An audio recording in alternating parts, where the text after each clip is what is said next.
Nah, setelah kita bareng-bareng tahu gitu ya, apa sih pain point atau why-nya atau latar belakang dari kenapa sih kok ada namanya NAV hingga akhirnya operator kumpul dan tadi uh, kajiannya mereka ngeluarin white paper NAV atau Network Function Virtualization. Nah, selanjutnya kita akan coba secara simpel dulu jelasin uh, NAV itu bentuknya sebenarnya simpelnya seperti apa sih.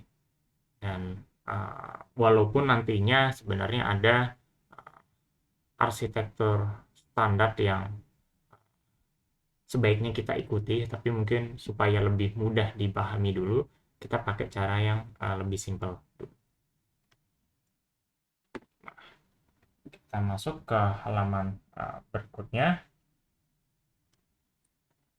Jadi, saya gambarkan lagi. Awalnya sebuah perangkat itu dalam bentuk box begitu ya, yang kita namakan sebagai network function. Tadi bisa misalkan firewall, dia fungsi khusus sebagai firewall, sebagai load balancer, sebagai biras atau broadband gateway gitu ya. Ada juga sebagai IMS dan lain-lain. Nah, ini yang mungkin masih sering terjadi saat ini. Nah, di pendekatan NAV, nah, jadi ide paling dasarnya, paling simpelnya adalah kenapa nggak kita virtualkan saja network function yang ada di sini gitu ya. Maka kalau kita virtualkan, selayaknya teknologi virtual di dunia computing, berangkat dari yang namanya, saya gambar di bagian bawah, ya ada server atau komputer gitu ya, yang harapannya nanti komputer di sini itu sifatnya yang udah umum di pasaran gitu ya. Arsitekturnya pun sudah umum kita pakai seperti di laptop kita, itu yang x86 misalkan seperti itu. Nah, ini bahasa umumnya biasa kita pakai server COTS gitu ya, COTS. Nah, di atas server COTS ini untuk bisa melakukan virtualisasi ada beberapa level, tapi mungkin saya simplifikasi saja bahwa nanti kita pasang ada namanya hypervisor gitu ya. Nah, baru di atas hypervisor ini nanti kita bisa di satu server yang sama bahkan bisa menjalankan beberapa uh, virtual machine yang berbeda. Dalam hal ini berarti kalau kita bicara network function ya virtual network function yang berbeda. Misalkan di NF1 atau di sini V load balancer, bisa punya sini ternyata virtual firewall misalkan seperti ini. Nah, ini ide paling dasar dari apa namanya NFV begitu ya, yang awalnya dia itu sifatnya fisik, nanti harapannya dia dirubah ke dalam bentuk virtualisasi.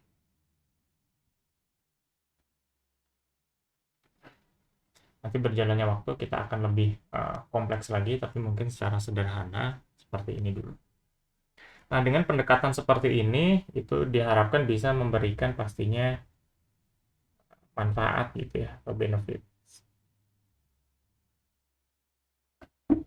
Nah, benefitsnya apa aja sih yang diharapkan?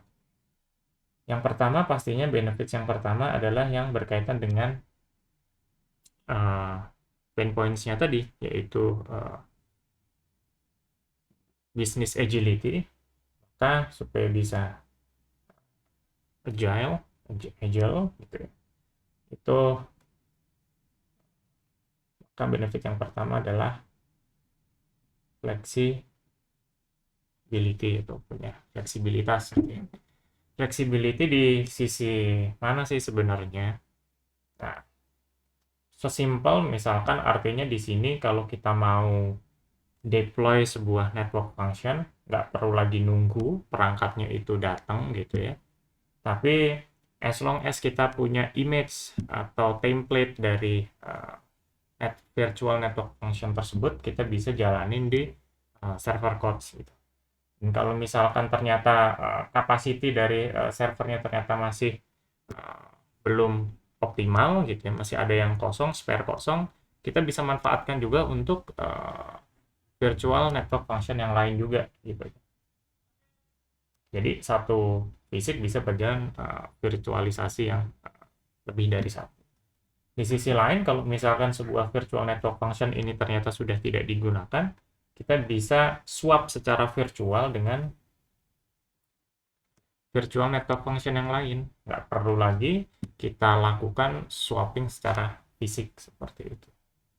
Hal lainnya juga yang dimungkinkan dengan virtualisasi adalah live migration gitu ya, atau motion seperti itu. Jadi misalkan dari sebuah daerah secara geografi gitu ya, misalkan di sebuah STO ada virtualisasi di sana, kita jadi network function di sana, ternyata let's say ada bencana atau kejadian tertentu sehingga harus kita migrasi ke lokasi yang lain.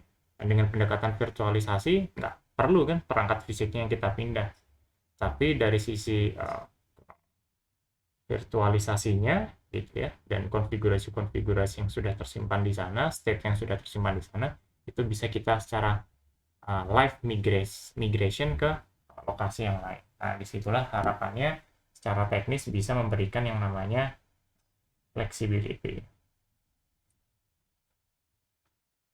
Nah, hal yang kedua yang diharapkan sebagai benefits dari NFV ini adalah dari sisi cost pastinya, atau biaya begitu ya. Yang harapannya dengan kita punya sistem yang sangat fleksibel, dan ketika fleksibel itu pastinya dilengkapi dengan otomasi-otomasi seperti itu, ya cost atau biaya dari sisi operasional atau OPEX-nya diharapkan juga relatif lebih hemat dibandingkan dengan sebelumnya. Lalu yang ketiga, yang diharapkan juga sebagai manfaat dari NFT adalah scalability. Scalability atau skalabilitas. Arti dari scalability ini apa sih? Artinya ada kondisi-kondisi di mana karena demand-nya itu meningkat gitu ya. Hal ini hal yang normal, demand meningkat, maka pastinya kapasitas dari layanan yang diberikan, dalam hal ini network function yang digunakan, itu harus kita tingkatkan juga.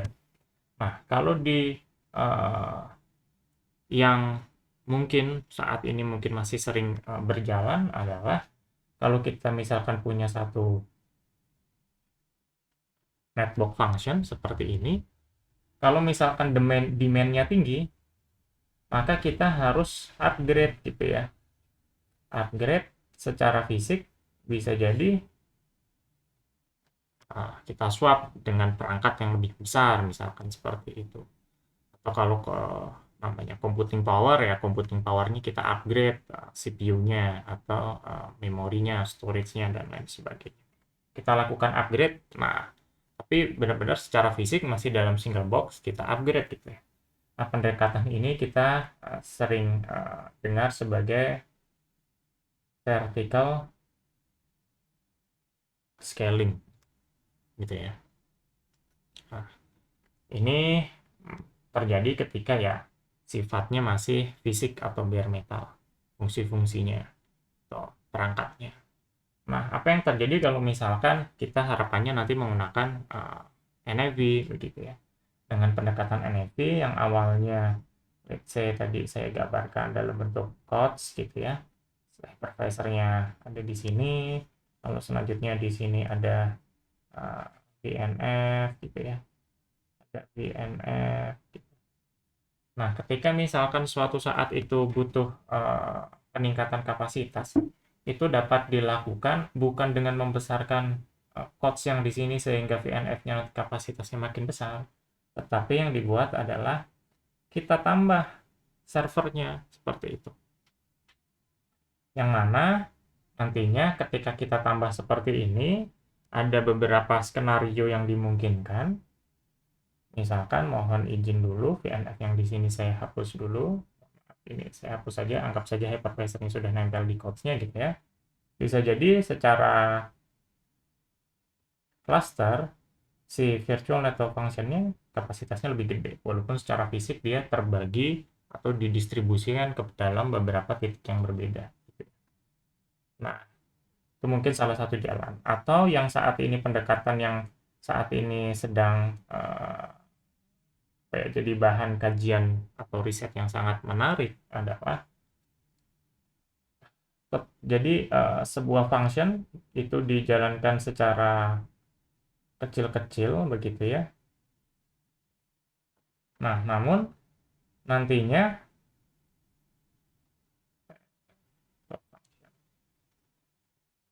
function yang kecil-kecil ini itu sebenarnya melayani atau memiliki function yang sama dan saling bekerja sama begitu ya. Atau kalau bahasa arsitekturnya adalah terdistribusi gitu. Nah, sehingga dengan pendekatan seperti ini disebut sebagai horizontal scaling. Di sini terlihat perbedaannya adalah ketika secara fisik harus kita lakukan vertical scaling. Nah, kalau yang di pendekatan virtualisasi harapannya dilakukannya horizontal scaling. Memang bedanya ada.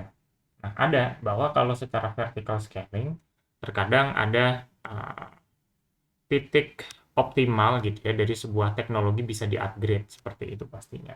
Sehingga ketika sebuah teknologi tidak bisa sudah mencapai batas maksimalnya untuk di-upgrade, ya sudah maksimal seperti itu, atau harus nunggu siklus perkembangan teknologi berikutnya yang biasanya kalau kita mau jadi early adopter, ya biaya untuk akuisisi teknologi tersebut pastinya masih cukup besar. Beda dengan ketika teknologinya let's say udah menuju ke mainstream, akhirnya harganya pastinya akan relatif lebih turun dibandingkan ketika masih di awal-awal.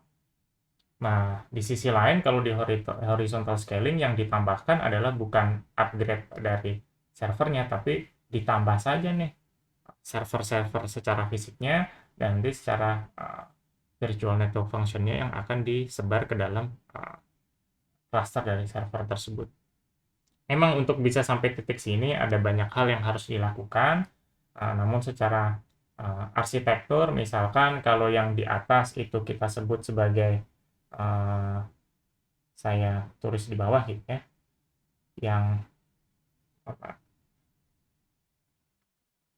yang di atas ini itu adalah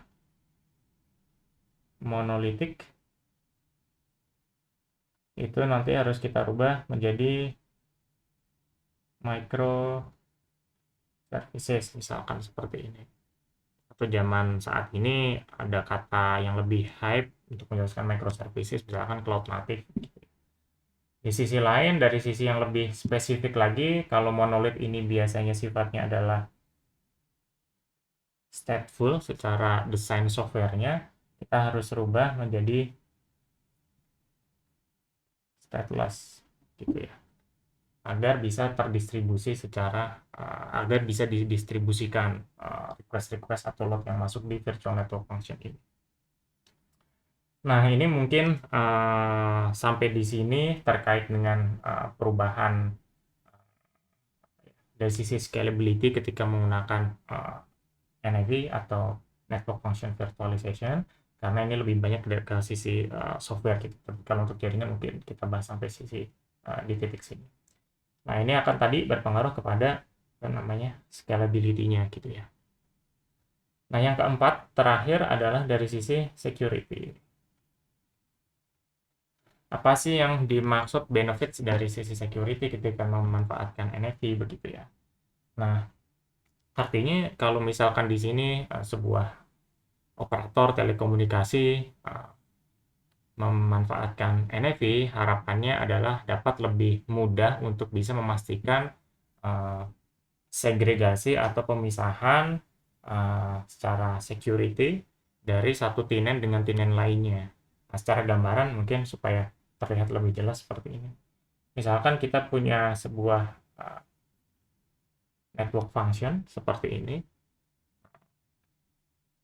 Si network function ini, let's say kita punya 3 tenant gitu ya, atau 3 kelompok pengguna, misalkan warna biru, warna hijau, dan warna orange. Semuanya menggunakan network function yang sama begitu. Sehingga ya mungkin secara logik memang ada fungsi untuk memisahkan atau mensegregasi 3 traffic yang mau diolah oleh network function tersebut begitu ya. Namun dengan NFV harapannya hal ini jadi lebih simple seperti itu, lebih terlihat jelas dengan cara setiap network function memiliki setiap tenant memiliki virtual network function-nya masing-masing.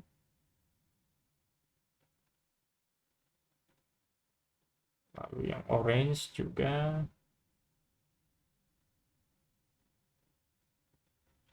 Sehingga setiap traffic itu akan dari masing-masing tenant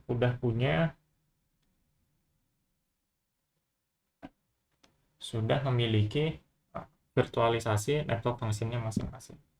Di sini memungkinkan nanti mungkin ketika di use case begitu ya, setiap tenant bahkan memiliki personalisasi yang berbeda-beda misalkan seperti itu, atau bahkan mereka oleh operator telekomunikasi diberikan fasilitas untuk bisa langsung mengelola si network function-nya masing-masing yang mereka sewa misalkan seperti itu, dimana itu mungkin tidak dimungkinkan di NF karena segregasinya itu kompleks karena satu network function digunakan bersama-sama. Nah, atau kalau di sisi lain gitu ya, di bahasa yang hype mungkin beberapa tahun ke belakang, nantinya ada untuk use case yang mungkin kita sebut sebagai slicing gitu ya, atau network slicing.